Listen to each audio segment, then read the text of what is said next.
masing-masing. Baik, kita sampai kepada term ketiga. Jadi ini masih berkait tentang evaluasi. Jadi ada dari Dr. Zainal Arifin dan mengenai pengambilan data, ada Dr. Zainal Arifin yang menanyakan kalau misalnya kita sedang melakukan penelitian dengan intervensi gimana ya, terus kualitas datanya seperti apa ya. Mungkin kalau saya boleh langsung merespon, saatnya kita melihat pertanyaan penelitian kita dan apakah metode pengumpulan datanya satu-satunya cara dengan itu. Terus apakah kalau misalnya satu-satu cara dengan itu berarti memang apakah harus kita tunda atau bagaimana, atau kita harus merevisi proposal misalnya, mengajukan kembali kaji etik dan seterusnya, karena memang adaptasi seperti ini juga sangat diperlukan. Apalagi kalau misalnya kita dealing dengan penelitian skripsi mahasiswa di S1 misalnya, yang sebetulnya kualitas data itu bukannya tidak penting, itu penting, tetapi justru proses mereka mengumpulkan data, terus tahapan mereka menyusun pertanyaan penelitian, mengumpulkan data sampai kemudian mendapatkan hasil itu justru lebih penting daripada datanya itu sendiri, sehingga itu patut dipertimbangkan. Nanti mungkin Prof. Ovi dan Dr. Siska dapat memberikan masukan. Lalu kemudian ada yang menanyakan tentang OSCE secara online, itu gimana.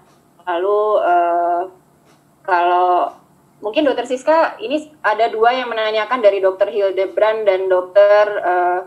Ini satu dari mana ya? Menanyakan tentang OSCE secara online. Mungkin Dr. Siska mau, dan Prof. Ovi. Kita lagi mikir juga OSCE online gimana caranya ya. Mungkin harus dikombinasikan mungkin ya. Atau ya, makanya FKUI jadinya yang gitu kita tunda dulu deh ke belakang gitu. Karena kami juga sambil memikirkan pendekatan yang terbaik seperti apa. Tapi mungkin Dr. Siska atau Prof. Ovi ada, mungkin di Mata atau di Opsin ada inovasi-inovasi tertentu selama ini. Silakan Prof. Baik, Opsin barangkali saya kebetulan tadinya juga saya ketua program studi di Opsin dan saya juga menangani modul. Kita bahkan punya 2 kali OSCE kalau untuk mahasiswa yang masuk di putaran klinik untuk modul kesehatan perempuan. OSCE yang pertama adalah untuk standar yang harus mereka kuasai, dan OSCE yang kedua adalah untuk standar obstetri emergency yang harus mereka kuasai. Tentunya sebagian itu adalah showing, memperlihatkan keterampilan motorisnya. Tapi beberapa juga ada yang tidak. Nah, ini yang saya melihat bahwa target kita yang utama mereka bisa menangani kasus. Contohnya, kita punya OSCE salah satunya menerangkan apa yang harus mereka lakukan kalau ada ibu datang untuk menggunakan pil KB. Nah, ini sebetulnya bisa kita via online. Dia suruh menerangkan pil KB bagaimana kalau yang jadi pasiennya kan bisa saja si penguji. Ya saya pura-puranya saya ibunya, dok gimana nih tablet pil saya lupa satu, apa yang harus saya lakukan dan seterusnya. Hanya sedikit saja yang memang mereka betul-betul penting untuk showing. Sebagian besar kita tahu bahwa OSCE itu basicnya adalah step, adalah langkah. Nah kalau mereka bisa menguraikan saja langkahnya, menurut saya itu sudah 90% dari hal yang harus mereka ketahui. Kalau mereka hafal langkahnya, nah tentunya kita bertatap muka dengan dia sehingga kita bisa lihat apakah dia hafalnya tuh sambil melirik kebetannya di bawah gitu misalnya.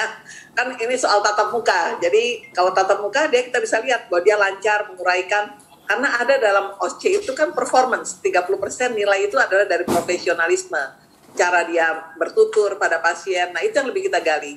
Sekali lagi kreativitas. Jadi saya ingatkan sekali bahwa juga pada seluruh staf kita, buatlah planning untuk 3 bulan ke depan. Anggap saja seolah-olah bahwa mahasiswa nggak mungkin ketemu dengan kita. Bahwa kita masih harus di-lock selama 3 bulan. Itu yang terburuk. Buat saja. Kalau bisa jadi lebih baik, oke, lebih mudah adaptasinya. Tapi harus ada, sama seperti kita membuat perencanaan planning itu harus ada time schedule namanya. Jadi time schedule kita 3 bulan ke depan, yang terburuk itu saja. Buat modifikasi semua OSCE misalnya bahwa mereka menunjukkan bagaimana menolong persalinan, ya mungkin tidak perlu showing, tapi mereka menjelaskan saja apa langkah pertama, apa yang harus kamu lakukan, langkah kedua, langkah ketiga, langkah keempat. Jadi knowledge-nya ya Prof ya. Ya. Basic dari mengerjakan satu tindakan itu kan hafalnya dia pada langkah dan bisa membuat reason kalau langkah ini nggak bisa dilakukan. Jadi mungkin itu untuk OSCE. Saya rasa yakin sih OSCE masih bisa kita lakukan lewat online. Cuman ya nanti pembagian waktunya, tapi kan kita punya waktu banyak sekarang. Tidak yang kalau kita OSCE dengan 1 orang, yang lainnya bisa tidur dulu barangkali, atau 10 staff bisa sekaligus. 10 mahasiswa yang lain bisa tidur-tiduran, pakai daster dan sebagainya karena di rumahnya. Jadi jauh lebih rileks menurut saya. Kalau kita terbiasa, insya Allah lebih baik. Mungkin gitu, Dokter. Ya. Terima kasih banyak, Prof. Jadi Bapak Ibu sekalian, mengenai OSCE itu kembali lagi, kita lihat lagi komponen dari performa yang ingin kita akses itu di bagian apa. Jadi kalau misalnya masih memungkinkan untuk dimodifikasi, seperti tadi contoh misalnya melakukan anamnesis pada pasien yang terlambat, misalnya meminum pil kontrasepsinya misalnya, itu mungkin bisa dilakukan. Tapi kalau kaitannya dengan yang prosedural, kita juga perlu sadari keterbatasan bahwa yang akan kita uji untuk sementara ini, apalagi via daring, mungkin adalah sifatnya lebih ke pengetahuannya. Nah, kembali lagi saya ingin mengingatkan kita semua bahwa asesmen itu tujuannya ada dua, Bapak Ibu, formatif dan juga sumatif. Mungkin kalau misalnya ujiannya, asesmennya tujuannya formatif, kita bisa lakukan berbagai cara, karena penting juga untuk kita sebagai staf pengajar mengidentifikasi sejauh mana kemampuan mahasiswa kita di suatu tahap atau sampai suatu waktu tertentu. Pun mahasiswa juga memerlukan bentuk umpan balik yang itu juga akan membantu mereka untuk menyesuaikan diri nantinya. Nah, untuk yang sifatnya sumatif, kembali lagi kita harus cek lagi capaian pembelajaran yang kita harapkan bagaimana, kemudian menggarisbawahi apa yang disampaikan oleh Prof. Ovi. Ya, kalau misalnya yang sekarang kita baru bisa komponen knowledge-nya, komponen knowledge itu yang kita asesmen sumatifkan gitu. Kalau untuk tujuan sumatif maksudnya. Untuk yang komponen skill-nya nanti sebentar itu menjadi catatan prodi atau catatan pengelola bahwa itu adalah sesuatu yang harus kita akses nanti kemudian bila badai sudah berlalu. Dr. Siska, ada yang mau ditambahkan lagi, Dok?